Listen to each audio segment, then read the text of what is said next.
TV news में आप सभी दर्शकों का स्वागत है। मैं आपके साथ रजाक इनामदार। ಕೂಡ ತಮ್ಮ ಹಂತದಲ್ಲಿ ಕೆಲವು ಬಗೆಹರಿಸಬಹುದಾಗಿದೆ, ಅದನ್ನು ತಾವು ಬಗೆಹರಿಸುವ ಪ್ರಯತ್ನ ಮಾಡಬೇಕು. ಸ್ಥಳೀಯ ಸಮಸ್ಯೆಗಳು, ಬಾಡಿಗೆ ಕಟ್ಟಡದಲ್ಲಿ ನಡೆಯುತ್ತಿರುವ ಕೇಂದ್ರಗಳ ಬಾಡಿಗೆ ಹಣ ಪ್ರತಿ ತಿಂಗಳು ತೆಗೆಯಬೇಕು. ಗ್ಯಾಸ್ ಸಿಲಿಂಡರ್ ಹಣ ಖಾತೆಗೆ ಹಾಕುವ ಬದಲು ನೇರವಾಗಿ ಸಿಲಿಂಡರ್ಗಳು ಅಂಗನವಾಡಿ ಕೇಂದ್ರಗಳಿಗೆ ಕಳಿಸಬೇಕು.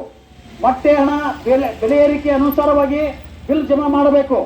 ಅಂಗನವಾಡಿ ಕೇಂದ್ರಗಳಿಗೆ ಪ್ರತಿ ತಿಂಗಳು ಸರಿಯಾಗಿ ಹಾಲಿನ ಪೌಡರ್ ಬರುವಂತೆ ಮಾಡಬೇಕು.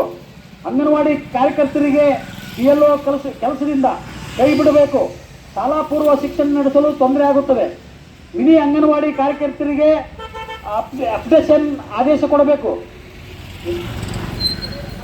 ಅಪ್ಗ್ರೇಡ್ ಆದೇಶ ನೀಡಬೇಕು. ಅಂಗನವಾಡಿ ನೌಕರರ ಗೌರವಧನ ಪ್ರತಿ ತಿಂಗಳಾಗಬೇಕು. ಹಾಗೂ ಗೌರವಧನ ಪಡೆಯುವ ಬ್ಯಾಂಕ್ಗಳಲ್ಲಿ ಸಾಲ ಪಡೆಯುವ ಅನುವು ಮಾಡಿಕೊಡಬೇಕು. ಅಂಗನವಾಡಿ ಕಾರ್ಯಕರ್ತರು TA ಮತ್ತು DA ಬೆಲೆ ಏರಿಕೆ ಅನುಸಾರವಾಗಿ ಹೆಚ್ಚಳ ಮಾಡಬೇಕು. ಬಿಜಾಪುರ ಜಿಲ್ಲೆಯಲ್ಲಿ ಕೆಲವು ಮೇಲ್ಚಾರಿಕಿಯರು 8-10 ವರ್ಷಗಳಿಂದ ಒಂದೇ ವಲಯಗಳಲ್ಲಿ ಕೆಲಸ ನಿರ್ವಹಿಸುತ್ತಿದ್ದಾರೆ. ಹಾಗೂ ವರ್ಗಾವಣೆ ಆದರೂ ಕೂಡ ಮತ್ತೆ ಅದೇ ವಲಯಕ್ಕೆ ಬಂದು ಕೆಲಸ ಮಾಡುತ್ತಾರೆ. ಸರ್ಕಾರದ ಆದೇಶದ ಪ್ರಕಾರ ಮೇಲ್ಚಾರಿಕಿಯರು ಒಂದು ವಲಯದಲ್ಲಿ 2 ವರ್ಷ ಕೆಲಸ ಮಾಡಬೇಕೆಂದು ಇರುತ್ತದೆ. ಮತ್ತೆ ಈ ವಿಷಯದ ಬಗ್ಗೆ ಇಲಾಖೆ ಅಧಿಕಾರಿಗಳಿಗೆ ಮನವಿ ಪತ್ರ ಕೊಟ್ಟರೂ ಕೂಡ ಏನೂ ಉತ್ತರ ಇರುವುದಿಲ್ಲ. ಒಂದೇ ವಲಯದಲ್ಲಿ 4 ರಿಂದ 10 ವರ್ಷಗಳ ಕಾಲ ಕೆಲಸ ಮಾಡುವ ಮೇಲ್ಚಾರಿಕೆಯರನ್ನ ಬೇರೆ ವಲಯಗಳಿಗೆ ವರ್ಗಾವಣೆ ಮಾಡಬೇಕು. ಎಲ್ಲ ತಾಲೂಕುಗಳಲ್ಲಿ ಮೊಟ್ಟೆ ಹಣ ಬಾಲ ವಿಕಾಸ ಸಮಿತಿ ಖಾತೆಗೆ ಜಮಾ ಮಾಡಬೇಕು. ಮತ್ತೆ ಸರಬರಾಜು ಮಾಡುವ ಟೆಂಡರ್ ಅನ್ನು ತೆಗೆದು ಹಾಕಬೇಕು.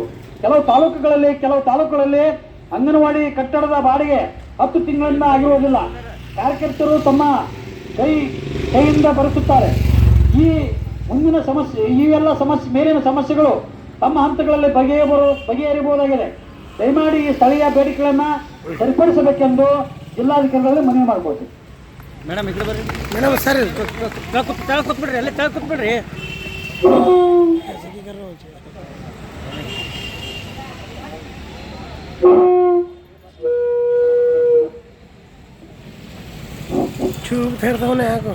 ಈಗ ಅದೇ ರೀತಿ ನಾಳೆ ಸಂಬಂಧಪಟ್ಟಂತ ಅಂಗನವಾಡಿ ಸಂಬಂಧಪಟ್ಟಂತ ಅಧಿಕಾರಿಗಳನ್ನ ಕರೆಸ್ಬೇಕಂತ ಹೇಳಿ ತಮ್ಮ ಜಿಲ್ಲಾಧಿಕಾರಿಗಳಿಗೆ ವಿನಂತಿ ಮಾಡ್ಕೊತೀವಿ. ಯಾಕಂತಂದ್ರೆ ಅವ್ರ ಸಮಸ್ಯೆಗಳು ಏನದ ಅವ್ರ ಮುಂದೆ ಸಮ್ಮುಖದಲ್ಲಿ ಬಗೆಹರಿಬೇಕು. ಅದು ನಮ್ಮ ಅಂಗನವಾಡಿ ನೌಕರರ ಬೇಡಿಕೆ ಆಗಿದೆ, ಅದು ಅದರಲ್ಲಿಲ್ಲ. ಅದಕ್ಕಾಗಿ ಇವತ್ತು ಜಿಲ್ಲಾಧಿಕಾರಿಗಳಿಗೆ ವಿಶೇಷವಾಗಿ ಅದೊಂದು ವಿನಂತಿ.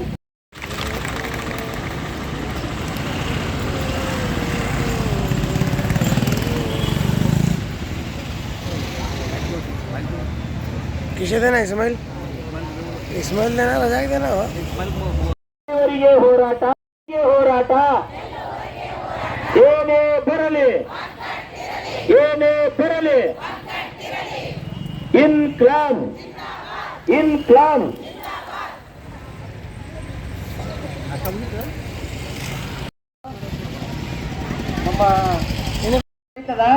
ಯಾರು ಎದ್ದು ಹೋಗಬಾರ್ದು. ಮತ್ತೆ ರಾಜ್ಯದ ಕರೆ ಇರುವುದರಿಂದ ಇವತ್ತಿನ ದಿವಸ ಅಹೋರಾತ್ರಿ ಧರಣಿ ನಡೀತದ ಏನು. ಮತ್ತೆ ನಮ್ಮನ್ನು ಬೆಂಬಲಿಸಿ ಪ್ರಾಂತ ರೈತ ಸಂಘದ ಮುಖಂಡರು ಮಾತಾಡ್ತಾರೆ. ಹಲೋ ಇವತ್ತಿನ ಕರ್ನಾಟಕ लेटेस्ट न्यूज अपडेट्स के लिए YouTube एक्सप्रेस को सब्सक्राइब कीजिए, साथ में बेल आइकॉन को भी क्लिक कीजिए। साथ ही साथ लाइक, शेयर और कमेंट करना ना भूलिए।